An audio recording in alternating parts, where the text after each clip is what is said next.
देखिले तो सांग मैंने आम गाँव अवस्था आज जो वर्षाटी आसला पूरा भयंकर भाव में वर्षाटी आसला माने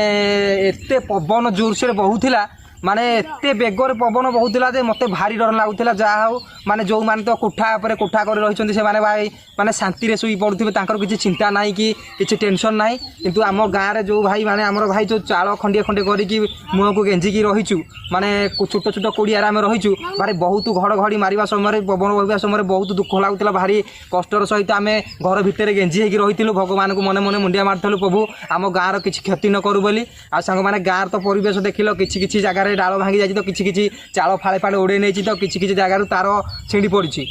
आईटा आमर भापुर जा रोड देखिपे सेठू डालटा भांगिकी आनी पूरा रोड में पकईदे रोड एवं कभर आउ जहाँ हूँ मुझे धन्यवाद देवी प्रभु जगन्नाथ बलराम सुभद्रा माँ को एति आशीर्वाद आम गाँव पर करते किसी क्षति आम गाँव बेशीष होना आउ भाई आपण गाँव केमी कौन वर्षा होमी मेघ पवन होती निहाती आमको कमेंट मध्यम जनइबे आ जहाँ प्रभु आशीर्वाद आम गाँव सुरक्षित रही कि ना कि बेस जो क्षति होती से किसी माने असुविधा ना